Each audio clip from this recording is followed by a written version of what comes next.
बड़े ही सौभाग्य का विषय है कि आप और हम सबको इस भारतवर्ष में जन्म मिला। ये जो भारत भूमि है ये बड़ी ही पवित्र है। क्या बात है, ऐसी क्या खासियत है इस भूमि में? इस भूमि में ये खासियत है कि यहाँ पर जो जन्म लेता है भारत भूमि में, वो स्वाभाविक रूप से उसके अंदर श्रद्धा कूट कूट के भरी रहती है। और मनुष्य जन्म ये दुर्लभ क्यों है? क्योंकि हमारे पास ऐसी बुद्धि है जिस बुद्धि से हम परमात्मा को प्राप्त कर सकते हैं। परमात्मा को प्राप्त करने वाली बुद्धि 84 लाख योनियों में और किसी के पास नहीं है जो बुद्धि मनुष्य के पास है। क्या करना चाहिए, क्या नहीं करना चाहिए, इसका विवेक मनुष्य कर सकता है, जानवर नहीं कर पाते। आप देखिए, जानवर उनको पता रहता है कहाँ मलमूत्र त्याग करना है, कहीं भी कर देंगे। कहाँ संतान उत्पन्न करनी है, उनको कोई विवेक नहीं है। मनुष्य में है विवेक, क्या करना चाहिए, क्या नहीं करना चाहिए, क्या खाना चाहिए, क्या नहीं खाना चाहिए। तो ये भारत भूमि, और उसमें भी हमारे ये मध्य प्रदेश में भी ये हमारा नरसिंहपुर जिला, नरसिंहपुर जिले में भी हमारा डांगी ढाना, जहां पर भगवती विराजमान हुई है। नवरात्रि का पावन पर्व अभी पूर्ण हुआ, आज दशमी तिथि है। इसको विजयादशमी कहते हैं। विजयादशमी, विजय वाली दशमी। ऐसे तो शास्त्रीय कई अर्थ होते हैं इसके, मगर केवल शब्द को लिया जाए, विजय, जय प्राप्त करना है। इस विजयादशमी में हमको ये संकल्प लेना है कि हमें जय प्राप्त करनी है, विजय प्राप्त करनी है। किस पर विजय प्राप्त करनी है? तो स्वाभाविक है, विजय तो शत्रु पर ही प्राप्त की जाती है। शत्रु कौन है? शत्रु पर विजय प्राप्त करनी है। तो भगवान श्री कृष्ण गीता में अर्जुन से कहते हैं, जय शत्रु महाबाहो काम रूपम दुरासदम। हे महाबाहो, तुम इस काम रूपी शत्रु पर विजय प्राप्त करो। ये जो कामना है, इच्छा है, यही मनुष्य को गिराती है। अनेक प्रकार की इच्छाएं, उसकी पूर्ति हो नहीं पाती, और उसकी पूर्ति के लिए मनुष्य न जाने कितना अधर्म करता है। ये काम ही सबसे बड़ा शत्रु है। और काम की पूर्ति हो जाती है तो काम ही लोभ में परिणत हो जाता है, और यदि पूर्ति नहीं होती तो काम ही क्रोध रूप में परिणत हो जाता है। इसलिए मूल है काम, इस पर विजय प्राप्त करो। तो उस पर विजय प्राप्त करना हो तो क्या करना पड़ेगा? तो उसके लिए जगदम्बा की आराधना करनी पड़ेगी। वो जगदम्बा, उनकी आराधना से व्यक्ति काम को भी प्राप्त कर सकता है और काम पर विजय भी प्राप्त कर सकता है। विजय, विजयादशमी। तो हमको विजय प्राप्त करनी है, तो विजय प्राप्त करने के लिए भगवती की आराधना करनी पड़ेगी। तो वो आराधना कहाँ होगी? इसके लिए 9 दिन निश्चित कर दिए गए। आश्विन मास के शुक्ल पक्ष की प्रतिपदा से लेकर नवमी तक नवरात्र पर्व जो कहा जाता है, वो नवरात्र पूर्ण हो गई। विजयादशमी, पहले के जमाने में राजा लोग कहीं भी विजय प्राप्त करना हो इस तिथि को चुनते थे। अपने बाहर जाकर, एक तो अपराजिता पूजा भी होती है, उनकी पूजा करते थे, और शमी का पूजन करते थे, और विजय के लिए कुछ करते थे, विजय प्राप्त। तो भगवती क्या करती है? वे भी शत्रु को मारती हैं। दुर्गा सप्तशती में आप लोगों ने सुना होगा कि भगवती महाकाली, महालक्ष्मी और महासरस्वती का रूप धारण करती है और शत्रु को मारती है। मधुकैटभ, महिषासुर, शुंभ निशुंभ इत्यादि अनेक शत्रुओं को भगवती ने मारा। तो ये भगवती यदि प्रसन्न हो जाए, वे यदि कृपा करें, तो इस जीव को सब कुछ मिल जाता है। उस कामना की पूर्ति भी हो जाती है और काम को नाश करने वाला ज्ञान भी उसको प्राप्त हो जाता है। देखिए, जब भगवती ने महिषासुर का वध किया, सारे देवता आ गए। सारे देवताओं ने आकर भगवती की स्तुति की। तो क्या बोले देवता? वे बोले, या श्री स्वयं सुकृतिनां भवनेश्व लक्ष्मी पापात्मनां कृतधियां हृदयेषु बुद्धिः श्रद्धा सतां कुलजन प्रभवस्य लज्जा तां त्वां नतास्म परिपालय देवी विश्वम। हे देवी, आप सारे विश्व की रक्षा कीजिए, सारे विश्व का परिपालन कीजिए। आप कैसी हैं? तो कहा, या श्री, भगवती श्री, श्री कहते हैं लक्ष्मी को। तो किन के घर की लक्ष्मी है? सुकृतिनां भवनेषु, जो पुण्यात्मा है उनके घर में आप लक्ष्मी रूप में निवास करती हैं। और इनकी एक बहन भी है, उसका नाम है दरिद्रता। तो जहां पर ये नहीं जाती हैं तो अपनी बहन को भेज देती है। तो ये कहां नहीं जाती है? पापात्मना, जो पापी लोग हैं उनके वहां भगवती नहीं जाती है, लक्ष्मी वहां नहीं जाती है, उनके वहां अपनी बहन को भेज देती है जहां दरिद्रता को। तो व्यक्ति दरिद्री हो जाता है, दुखी रहता है, लक्ष्मी के बिना कहां कुछ काम चलता है। तो या श्री स्वयं सुकृतिनां भवनेषु, सुकृतिनां भवनेषु श्री, और अलक्ष्मी ही पापात्मना, पापियों के वहां आप दरिद्रता के रूप में निवास करती हैं। और जो सुकृति है पापात्मना, और जो अच्छी बुद्धि वाले हैं, हाँ, जिनका अंतःकरण बहुत अच्छा है, उनके वहां आप कैसे रहती हैं? उनके वहां आप बुद्धि के रूप में रहते हैं। पापात्मनाम कृतधियां, के वहां भगवती उस व्यक्ति में बुद्धि के रूप में निवास करती है। इतना ही नहीं, श्रद्धा सताम, सज्जनों के घर में भगवती श्रद्धा के रूप में निवास करती है।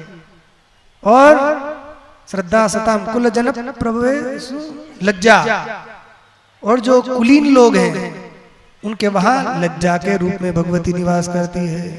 ऐसी है भगवती जो श्री स्वरूपा है, अश्री लक्ष्मी स्वरूपा है और अलक्ष्मी स्वरूपा है, और बुद्धि स्वरूपा है, श्रद्धा स्वरूपा है और लज्जा स्वरूपा है। ऐसी है भगवती, हम आपको प्रणाम करते हैं। नतास्म वयम देवाः, देवता लोग प्रणाम करके कह रहे हैं, अच्छा प्रणाम किया, क्या अपेक्षा है? बिना स्वार्थ के कोई प्रणाम करता नहीं है, कुछ स्वार्थ तो होगा, बताओ क्या स्वार्थ है? भगवती हमारा, हे माँ, हमारा यही स्वार्थ है कि आप सारे विश्व का परिपालन करें। सबका पालन माँ ही तो करती है, पिता भी करते हैं, मगर माँ जैसा प्यार संसार में कोई नहीं करता। अब देखिए, और देवता लोग क्या कहते हैं? वे कहते हैं, दुर्गे स्मृता हरसि भीतिमशेष जन्तुः स्वस्थे स्मृता मतिमतीव शुभां ददासि दारिद्र्य दुख भयहारिणी कात्वधन्या। दारिद्र्य दुख भयहारिणी कात्वधन्या, सर्वोपकार करणाय सदार्द्र चित्ता। कितना बढ़िया श्लोक है।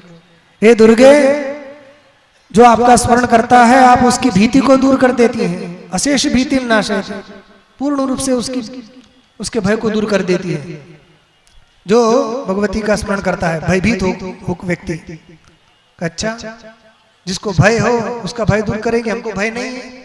फिर कि जिसको भय न हो वो भी यदि स्मरण करता है तो भगवती उसको क्या देती है? मतिम अतीव शुभाम ददासी, अत्यंत श्रेष्ठ बुद्धि उसको प्रदान करती है। जो भयभीत नहीं है उसको बुद्धि प्रदान करती है। अरे दारिद्र्य, दुख और भय का हरण करने वाली संसार में हे माँ आपके जैसी कौन है। सर्वोपकार करना है, आप सब पर उपकार करने के लिए हमेशा तत्पर रहती हैं, क्योंकि आपका जो हृदय है वो करुणा से द्रवित हो चुका है। करुणा द्रवित आर्द्र चित्ता, आप हमेशा आर्द्र चित्त रहने वाली। अरे भक्तों की बात छोड़िए, शत्रुओं पर भी आपकी कृपा रहती है। भगवती शत्रुओं को मारती है ना, देखते हैं युद्ध में मारा, इसको मारा उसको मारा, क्यों मारा? अरे जिनको मारती है उनका भी कल्याण करती है। देवता लोग कहते हैं दृष्ट्वैव किम न भवसी भवति भवति न करोति भस्म सर्वासुरा न ऋष्यत् प्रहिणोषि शस्त्रम लोकान् प्रयान्तु रिपवोपि शस्त्रपूता इत्थं मतिर्भवति भवति तेष्वपि तेति साध्वी। अरे आप तो देखकर ही सबको नष्ट कर सकती हैं, भगवती में शक्ति है, देखकर ही सबको भस्म कर सकती हैं। तो क्या देखकर ही भस्म कर देती? युद्ध करने की क्या जरूरत थी?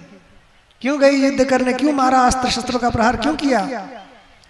तो कहा कि देखकर भी भस्म कर सकती हैं, किंतु उन्होंने ये सोचा कि जो अस्त्र शस्त्र से युद्ध के मैदान में मरा जाता है उसकी सदगति होती है, उसकी कभी दुर्गति नहीं होती।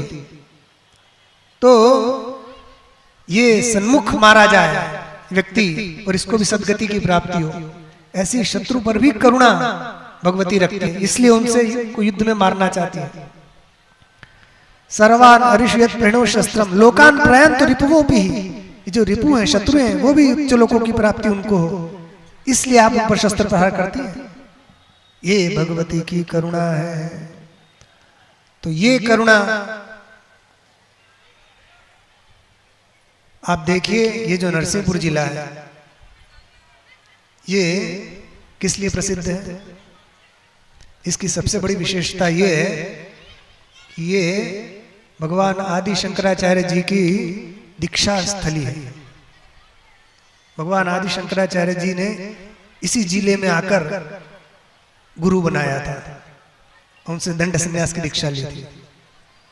यहाँ से जो समीप में सांकल घाट है, नर्मदा के उत्तर तट पर, हिरण नदी जहां मिली है उससे थोड़ा सा नीचे, वो भगवान आदि शंकराचार्य जी 8 साल की अवस्था में इस जिले में आए, नरसिंहपुर जिला में। सोचिए, नर्मदा के तट पर। तो उनसे जुड़ा हुआ ये भूमि है। तो अब वो इसकी महत्ता हम थोड़ा बाद में बताते हैं। शंकराचार्य जी की बात हमको याद आ गई, इसलिए ये बता दिया कि शंकराचार्य जी 8 साल के यहाँ आए, मगर उनका जन्म हुआ था केरल में, आज से 2500 वर्ष पूर्व। तो जब वे बालक थे, छोटे से थे, शिशु, छोटे से बालक, तो एक बार उनके पिताजी कहीं बाहर गए। वो माताजी रजस्वला थी, उनको पूजा नहीं करनी थी। अब उनके घर में भगवती की पूजा होती थी। भगवती की पूजा से उनको प्रतिदिन का नियम था। अब माता छू नहीं सकती, पिताजी थे नहीं, पूजा कौन करे? तो माँ ने कहा कि बेटा तू ही पूजा कर ले। छोटे से शिशु शंकराचार्य जी, बाल शंकर, उनका ठीक जी माता जी। अब वो पहुंच गए, पूजा करना तो आए नहीं, जो जैसा जैसा बना वैसा वैसा कर दिया। अब भोग भी लगाना होता था। भोग में दूध लगाते थे, गौ माता का दूध, वो भगवती को अर्पण करते थे। दूध का कटोरा लिया, बढ़िया अच्छा चांदी का कटोरा, बढ़िया भगवती को रख दिया। और फिर शंकराचार्य जी, बालक शंकर, प्रार्थना करने लगे, हे माँ जल्दी आओ, दूध का भोग लगाओ। बहुत बार उन्होंने कहा, मूर्ति वो दूध थोड़ी पी जाएगी। अब उनको तो पता नहीं था कि मूर्ति दूध नहीं पीती है। उनको इधर तक माँ ने कहा था कि भगवती को दूध पिलाना, तो इनको मैं पिलाऊंगा। तो दूध तो वैसा का वैसा पड़ा है, पी नहीं रही है। कई बार कहा, बालक जो है स्वभाव से ऐसे रहते हैं, उनकी बात ना मानो तो तुरंत रोने लगते हैं। तो उन्होंने भी ऐसा किया, आंख खोल के देखा कि अच्छा मैं देख रहा हूं इसलिए नहीं पी रही, ले आंख बंद कर लेता हूं, अब पी ले। पी लिया, आवाज नहीं आ रही, फिर आंख खोल के देखे, अरे अभी नहीं पिया। कई बार किया, मगर जब देखा कि अब नहीं पी रहे हैं तो फिर उनको लगा कि अब नहीं पी रही है तो हो सकता है मुझसे कोई गलती हो गई हो इसलिए नहीं पी रहे। तो उनको बड़ा दुख हुआ, रोने लगे, जोर जोर से रोने लगे। इतने रोए आंसू की धार बह गई। तो उसी समय जगदम्बा, जो हमने बताया ना अभी, ये कथा कैसे याद आई, करुणार्द्र चित्ता, हमेशा भगवती के हृदय में करुणा भरी रहती है। वो कब कहां किस पर उलट जाए, किस पर, तो वो मूर्ति से भगवती सब देख रही थी कि हाँ हमारा बालक दूध पी रहा है। अब जब बहुत रोते हुए देखा तो उनसे रहा नहीं गया और भगवती बोली, क्यों रोता है, क्या हुआ? तो बालक शंकर बोले कि माँ तुम ये दूध क्यों नहीं पी रही हो? बेटा मैं देख लिया, ऐसे देख के पी लेती हूँ। नहीं नहीं, मैं जैसे पीता हूं ऐसे पीजिए, आप ऐसे उठाइए पीजिए, तभी मैं मानूंगा, वरना मैं रोता रहूंगा।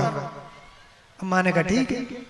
तो उन्होंने बालक शंकर को प्रसन्न करने के लिए दूध का कटोरा उठा लिया और उठाकर गट गट गट पी लिया। अब जैसे माँ ने दूध पिया तो बड़े प्रसन्न हो गए बालक शंकर, बहुत प्रसन्न होकर नाचने लगे। अब उनका नाच थोड़ी देर के लिए, फिर भगवती ने दूध पिया, कटोरा रख दिया और जैसे ही बालक शंकर को देखा था, शंकर ने जैसे कटोरे को देखा फिर रोना शुरू।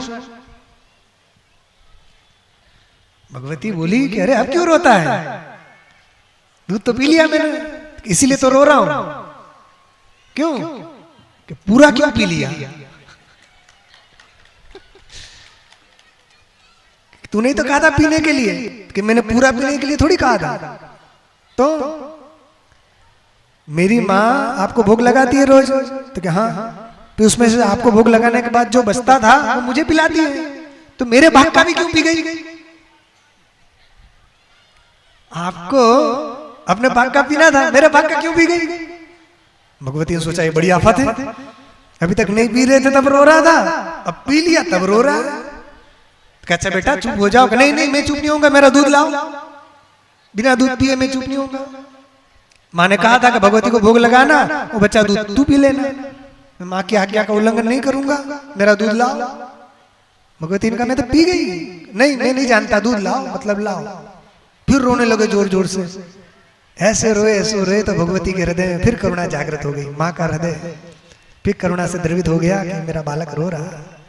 तब उनके हृदय में करुणा आई तो उन्होंने इस बालक शंकर को, भगवती वहां प्रकट हो गई और उन्होंने अपनी गोद में बिठा लिया और अपना स्तनपान कराया। जैसे ही भगवती ने उनको अपना दूध पिलाया तो बड़े प्रसन्न हो गए, इतने प्रसन्न हो गए। फिर दूध पीने के बाद माता ने कहा ठीक अब खुश हो? अब तो खुश। फिर उस दिन के बाद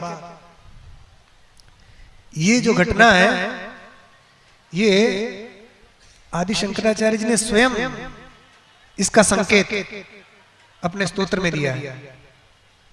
ये कोई काल्पनिक बात नहीं है।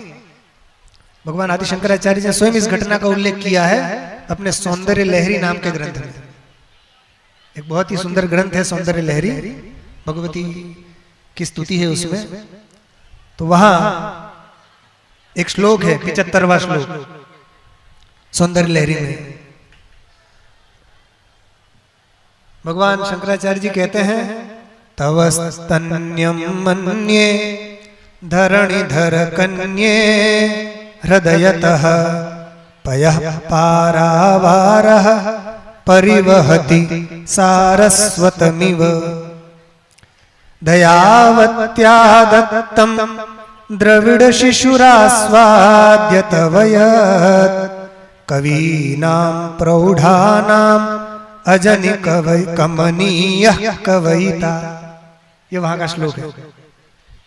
तो इस श्लोक में भगवान शंकराचार्य जी कहते हैं कि हे मां तवस्तन्यम मन्ये, जो आपका दूध है वो क्या है? ये दूध नहीं है। हे धरणीधर कन्ये, हे मां पार्वती, ये क्या है? ये तो मानो सारस्वत, इस सारी विद्याओं का खजाना है। और पयः पारावारः परिवहति, आपके स्तनों से दूध नहीं, ये तो विद्या का स्रोत निकला है। दूध भी सफेद होता है और सरस्वती देवी उनको भी सफेद सफेद प्रिय है। तो मानो कि साक्षात सरस्वती उस आपके दुग्ध रूप से बह चली, और सरस्वती का जो पान कर ले उसकी जिह्वा से फिर जो निकलता है वो सब अद्भुत हो जाता है।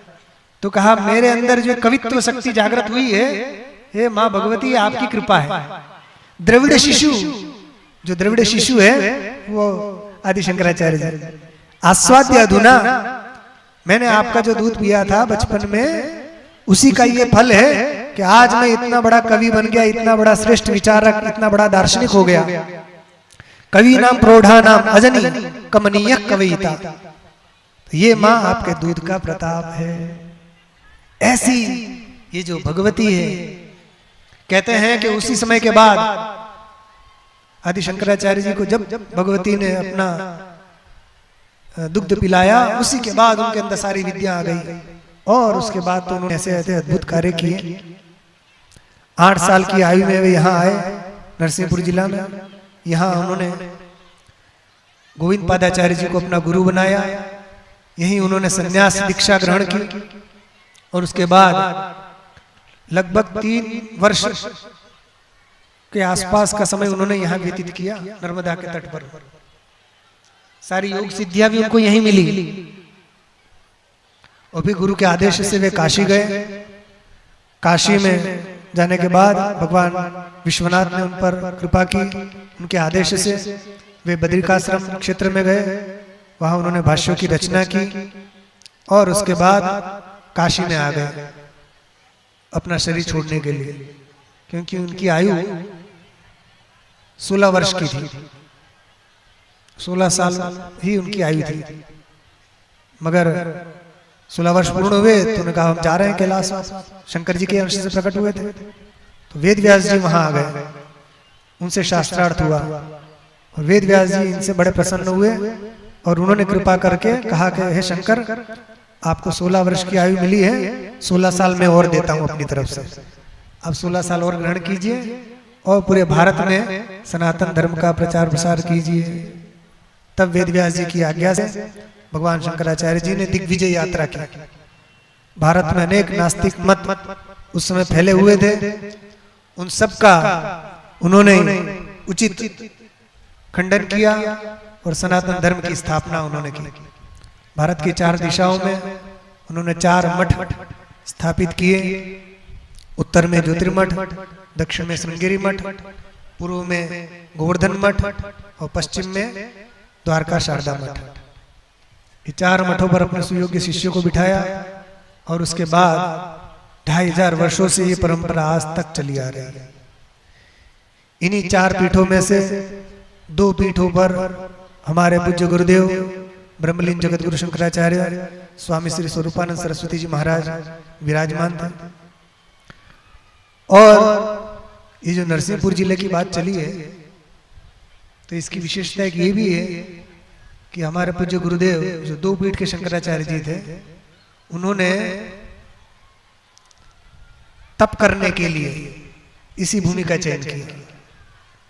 ये नरसिंहपुर जिला ही उनकी तपोभूमि है। यहाँ जहाँ से हम आते हैं, जिस आश्रम से, जो जैसे हमारे सोहन शास्त्री जी ने आपको बताया, परमहंसी गंगा आश्रम चौतेश्वर, वो हमारे गुरुदेव की तपोभूमि है। तो उन्होंने वहां बाल्यकाल में बहुत वर्ष तक तप किया। और यहाँ से समीप बरहेटा नाम का स्थान भी है, बाल लीला धाम कहा जाता है। वहां भी हमारे गुरुदेव बहुत समय तक रहे। तो तपोभूमि नहीं, उन्होंने अपनी निर्वाण भूमि के लिए भी इस नरसिंहपुर का चयन किया। यहीं पर उन्होंने अपने पार्थिव देह का त्याग किया। उनकी समाधि वहां परमहंस गंगा आश्रम में बनी हुई है। तो हम ये बताना चाह रहे हैं कि ये भूमि सामान्य भूमि नहीं है, नरसिंहपुर भूमि। यहाँ भगवान नरसिंह के नाम से भूमि है। नरसिंह भगवान का इतना सुंदर मंदिर है अपने यहाँ नरसिंहपुर में, तो बड़ा प्राचीन भी है। तो ये जो भूमि है नरसिंहों की भूमि है। यहाँ एक से एक सिंह जैसे नर प्रकट हुए हैं। और इतने ही नहीं, हमारे गुरुदेव ने अपने बाद उनके पीठ पर कौन विराजमान हो, इसके लिए भी उन्होंने जो उत्तराधिकारी चुना वो भी नरसिंहपुर जिले का चुना। कौन? आप सब लोग उनको जानते हैं। स्वामी सदानंद सरस्वती जी महाराज को उन्होंने द्वारका शारदा पीठ पर अपने उत्तराधिकारी के रूप में उनका चयन किया। आज वे भी द्वारका पीठ में अभिषिक्त होकर बड़ा ही सुंदर तरीके से अपना दायित्व का निर्वहन कर रहे हैं। तो ये भूमि, इसी भूमि में, नरसिंहपुर भूमि में डांगी ढाना नाम का गांव है। इस डांगी ढाना गांव में हमारी हिंदू उत्सव समिति के द्वारा हमारे नवनीत जी, इनका नाम भी कितना प्यारा है, नवनीत। नवनीत किसे कहते हैं? मक्खन को कहते हैं। संत हृदय नवनीत समाना, ये प्रसिद्ध है ना, नवनीत मक्खन। तो देखो मक्खन सबको प्रिय होता है। कृष्ण भगवान माखन चोरी करते थे। तो ये नवनीत जी के नेतृत्व में और भी जितने जो लोग हैं, हमको सबके नाम अभी पता नहीं, हम सबके पूछ के बताते हैं। तो इनके द्वारा डांगी ढाना में ये कई वर्षों से देवी जी की आराधना के रूप में ये कार्यक्रम चल रहा है।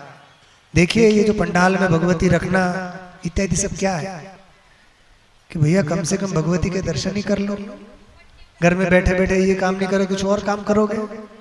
यहाँ आ जाओ, यहाँ आके भगवती का दर्शन कर लो। कम से कम भगवती का नाम सुनने को मिल जाएगा, आरती देखने दर्शन का फल मिल जाएगा, और कभी कभी कोई महात्मा आ गए तो सत्संग का भी लाभ मिल जाएगा। इतना ही कहकर अपनी बात को पूर्ण करते हैं। धर्म की, अधर्म का, प्राणियों में विश्व का, गो माता की, जगत गुरु शंकराचार्य भगवान की, जगदम्बा महारानी की। हर हर महादेव।